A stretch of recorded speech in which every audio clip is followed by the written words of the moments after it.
الحمدللہ رب العالمین والصلاة والسلام علی سید الانبیاء والمرسلین اما بعد۔ صحیح بخاری اور صحیح مسلم میں ام المؤمنین سید عائشہ صدیقہ رضی اللہ تعالی عنہ کی روایت ہے،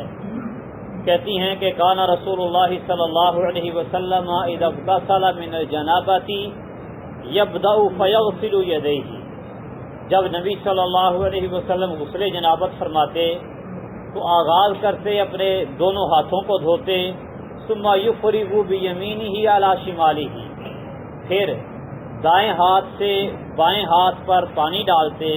فیغسل فرجہ، اور اپنی شرمگاہ کو دھوتے،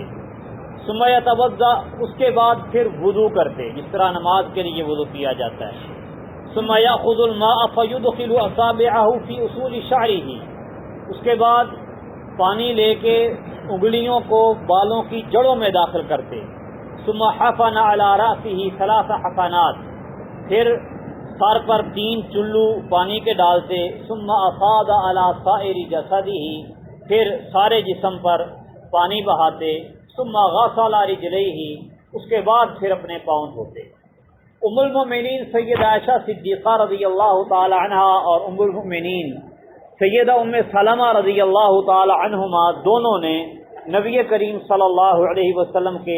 غسل کا طریقہ کار بیان کیا ہے، ایسے ہی سیدہ میمونہ رضی اللہ تعالی عنہا نے بھی غسل کا طریقہ بیان کیا ہے۔ سیدہ میمونہ رضی اللہ تعالی عنہا کی روایت صحیح بخاری میں ہے، وہ بھی تقریباً یہی طریقہ کار ہے غسل کا، اس میں یہ الفاظ ہیں، کہتی ہیں ثم افرغ علی فرجہ فغسلہ بشمالہ، دائیں ہاتھ سے بائیں ہاتھ پر پانی ڈالا اور بائیں ہاتھ سے استنجا کیا، شرمگاہ کو دھویا، اور ثم ضرب بها الارض، پھر اس بائیں ہاتھ کو زمین کے ساتھ بلا یعنی مٹی لگائی اس کو۔ ایک روایت میں ہے فمسحها بالتراب، مٹی کے ساتھ اس کو رگڑا، ہاتھ کو مٹی کے ساتھ ہاتھوں کو دھویا۔ پھر ایک اور روایت ہے میمونہ رضی اللہ تعالی عنہا کی ہی، اس میں ہے ثم اتیتہ بالمندیل، جب نبی صلی اللہ علیہ وسلم غسل فرما چکے تو میں تولیہ لے کے آپ کے پاس آئی، فردہ علیہ، تو آپ نے وہ قبول نہیں کیا بلکہ مجھے واپس کر دیا کہ گرمیوں کے موسم میں تولیے کی ضرورت نہیں۔ فجعل ينفض الماء بيده، اپنے ہاتھوں کے ساتھ آپ پانی کو جھاڑنے لگے۔ اسی طرح ام سلمہ رضی اللہ تعالی عنہ کی روایت ہے صحیح مسلم میں، کہتی ہیں اللہ کے رسول صلی اللہ علیہ وسلم میں ایسی عورت ہوں کہ اپنے سر کے بالوں کو بڑا اچھی طرح باندھتی ہوں، چٹیا کرتی ہوں، تو کیا میں غسل جنابت کرنے کے لیے سر کے بال کھول دوں؟ تو نبی صلی اللہ علیہ وسلم نے فرمایا نہیں، انما یکفیک ان تحتی علی راسک ثلاث حثیات، تیرے لیے اتنا ہی کافی ہے کہ تو اپنے سر پہ 3 چلو پانی کے ڈال لے، چٹیا کھولنے کی ضرورت نہیں ہے۔ اسی طرح ام المؤمنین سید عائشہ صدیقہ رضی اللہ تعالی عنہ کہتی ہیں، ان کی روایت صحیح بخاری اور صحیح مسلم میں ہے کہ میں اور نبی صلی اللہ علیہ وسلم ہم اکٹھے غسل جنابت کرتے، ایک ہی برتن سے، ایک ہی برتن میں پانی ہوتا، اسی سے ہم دونوں اکٹھے غسل جنابت کرتے، تختلف فیہ ایدینا من الجنابۃ،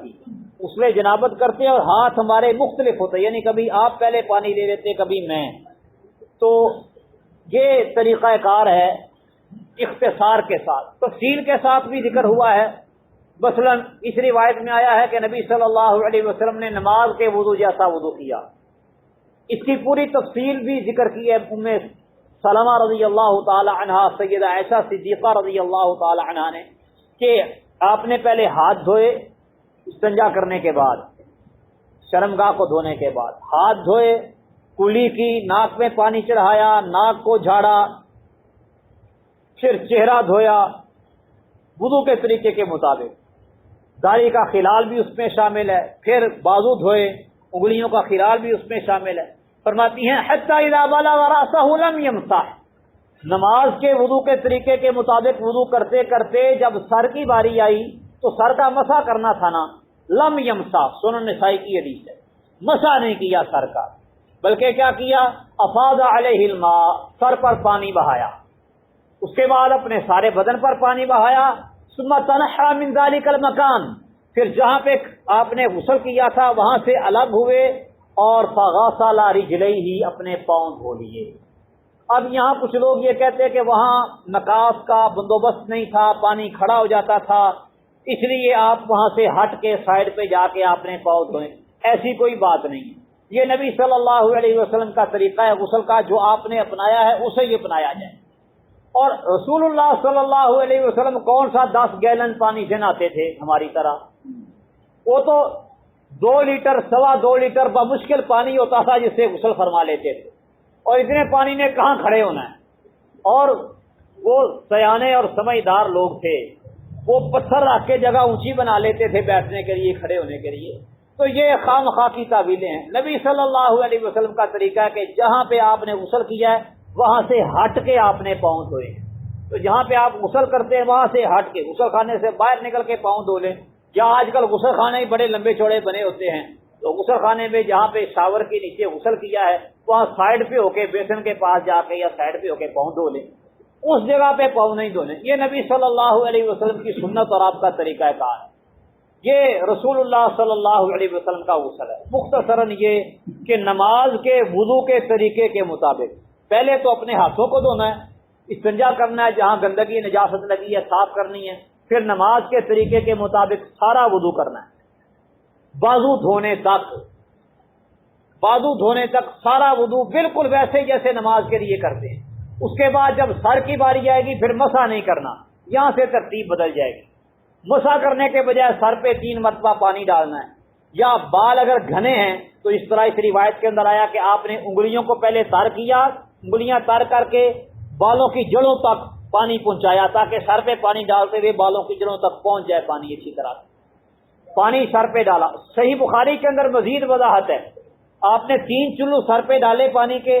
پہلا دائیں طرف، دوسرا بائیں طرف، اور تیسرا سر کے درمیان میں۔ یہ طریقہ نبی صلی اللہ علیہ وسلم کا، سر پہ پانی ڈال دیں، اس کے بعد پھر سارے جسم کو دھو لیں۔ اس میں بھی اگر وہی احتیاط رکھیں ترتیب کہ پہلے دائیں جانب کو دھوئیں پھر بائیں جانب کو، اسی طریقے کے مطابق پھر بعد میں وہاں سے ہٹ کے پاؤں دھو لیں۔ یہ مکمل غسل جنابت ہے۔ جنابت کے لیے غسل کرنا ہو یا ویسے ہی غسل کرنا ہو، مثلا جیسے جمعے کے لیے غسل کیا جاتا ہے، تو طریقہ کار یہی اپنائیں غسل کرنے کا، روٹین اور معمول یہی رکھیں۔ اللہ سبحانہ و تعالیٰ سمجھنے عمل کرنے کی توفیق دے۔ وما علیہ الا البلاغ۔